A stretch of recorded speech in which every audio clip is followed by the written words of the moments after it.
Salam sejahtera. Yang ini lucu. Manakah tidak lucu? Orang lain yang terkena case 170 juta, tiba-tiba pula pegawai PAS pula yang meracau meroyan. Apalah kaitan PAS dengan isu itu? Adakah mereka berkepentingan? Tak tahulah. Mungkin saja ada kaitan, kata netizen. PAS pula kalut. Selepas Perdana Menteri ke-9 jadi suspek kes pengubahan wang haram. Tiba-tiba pula PAS bukan saja jadi hero, tapi mula kalut. Kalut kenapa? Entahlah. Mungkin sebab tidak dapat meneruskan rancangan projek tebuk atap 2.0. Ada spekulasi menyatakan kononnya uang yang dikumpul itu tujuannya salah satunya ialah untuk mendanai projek tebuk atap 2.0. Tak apalah, Anda bolehlah buat tebuk atap kah tidak. Tapi yang bikin sakit hati, duit 170 juta itu dari mana? Itu duit rakyat. Kalau betul itu disakau daripada promosi kerajaan, dasar kerajaan, maka itu duit rakyat. Tak malukah guna duit rakyat untuk menghancurkan kestabilan politik ini? Tak malukah guna duit rakyat untuk tebuk atap, untuk kepentingan sendiri, untuk mencari nafsu sendiri, untuk kegunaan diri sendiri, mencari kuasa, tak sabar nak berkuasa. Kebawah yang maha mulia di Pertuan Agung sudah bertitah. Tunggulah pilihan raya kalau nak berpolitik. Jangan asik-asik nak mengganggu gugat kestabilan negara ini. Tapi ada juga yang tak serik-serik. Oke lah, sebelum itu saya nak kongsi dengan Anda semua. Ini ada satu produk obat gout. Kebanyakan penonton video channel saya berusia 60 tahun ke atas. Jadi mungkin ada yang ada gout.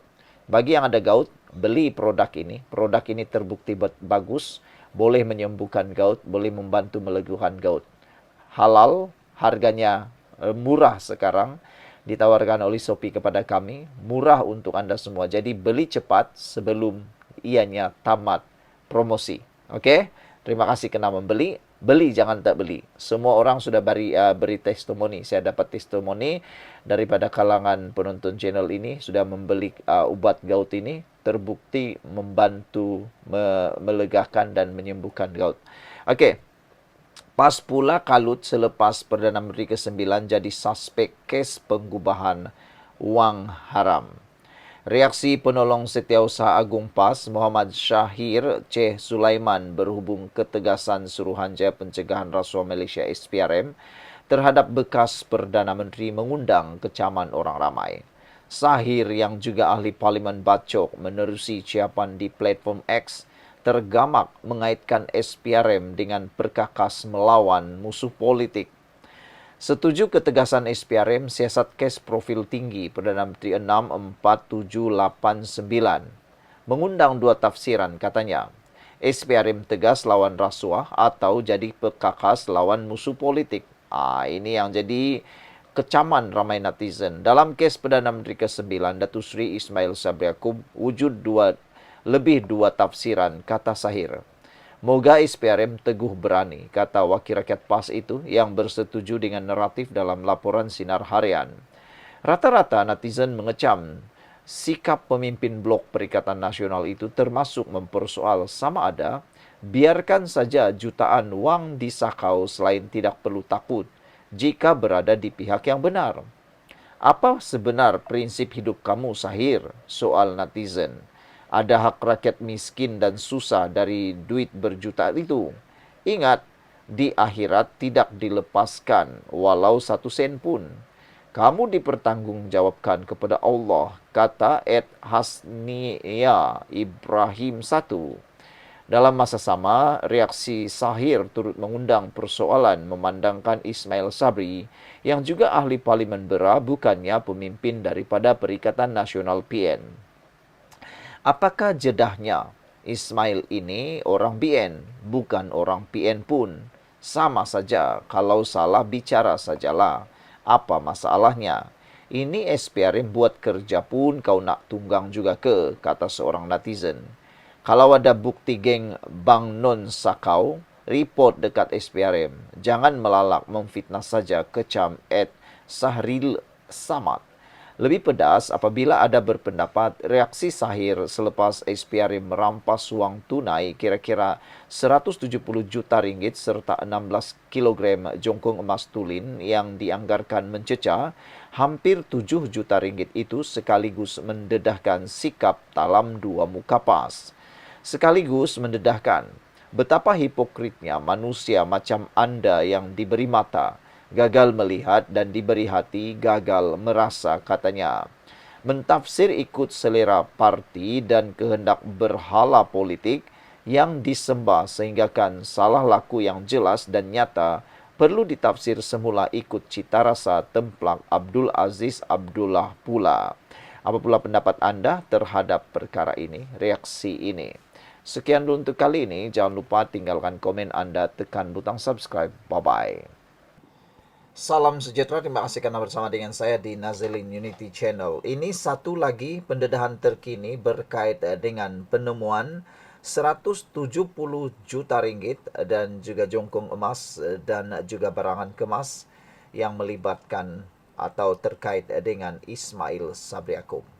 Disahkan oleh SPRM bahwa esok adalah hari di mana Ismail Sabri Yaakob akan dipanggil kali kedua menghadap SPRM.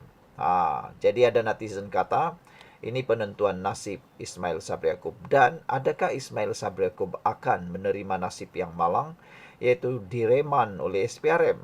Kerana ada kebiasaannya, apabila seseorang itu mahu diambil keterangan dan dia bukan sekadar saksi tetapi sudah jadi suspek, ianya akan melibatkan tahanan reman. Jadi apakah Ismail Sabri Yaakob akan ditahan reman esok? Kita tunggu sajalah. Tapi sebelum saya teruskan, izinkan saya berkongsi dengan Anda semua satu produk minyak wangi yang baik di pasaran di Shopee sekarang. Kami mendapatkan harga yang termurah untuk Anda semua. Jadi Anda klik dalam butang di sebelah ini, ada satu bag, kamu tekan itu dan kamu akan dapat harga diskaun yang sangat murah, sangat sesuai digunakan sepanjang bulan Ramadan dan persediaan untuk Syawal nanti. Jangan terlambat kerana ianya akan tamat pada bila-bila masa, harganya runtuh sekarang ini. Tolong bantu saya untuk membeli barangan ini. Baik.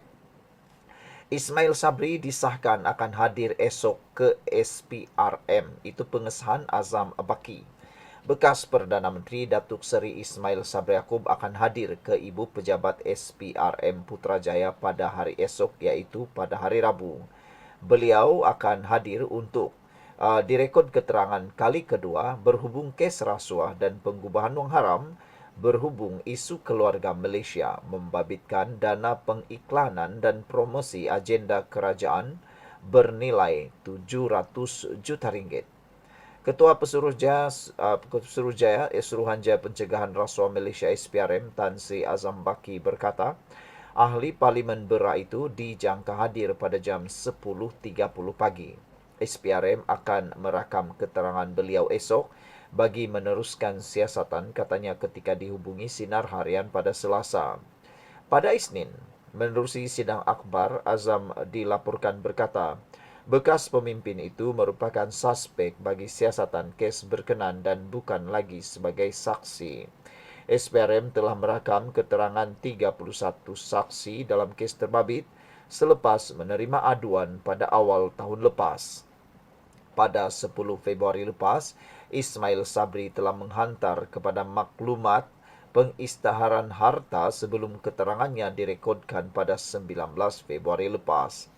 Kes disiasat mengikut Akta SPRM 2009 serta Akta Pencegahan Pengubahan Wang Haram, Pencegahan Pembiayaan Keganasan dan Hasil daripada Aktiviti Haram 2001.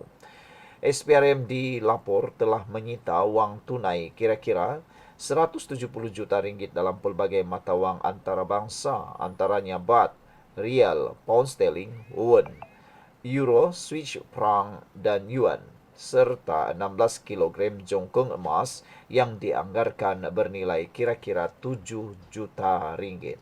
Saudara, banyak netizen yang memberikan komen. Kata mereka, harap-harapnya nanti kebenaran akan ter terdedah sepenuhnya. Siapakah pemilik uang itu? Apakah tujuan uang itu dikumpul begitu banyak?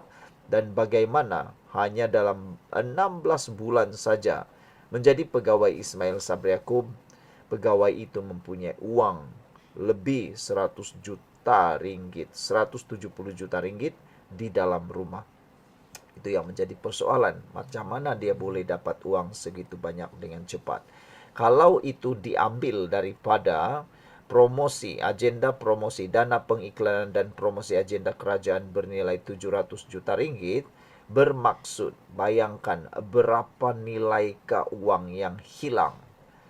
Sepatutnya 700 juta ringgit dana digunakan untuk agenda promosi tersebut. Tetapi bayangkan berapa banyak ketirisan yang berlaku. Hampir 200 juta ringgit. Bermakna yang selebihnya tak tahulah apa jadi. Sekian dulu untuk kali ini. Jangan lupa tinggalkan komen Anda, tekan butang subscribe. Kita jumpa lagi. Bye-bye.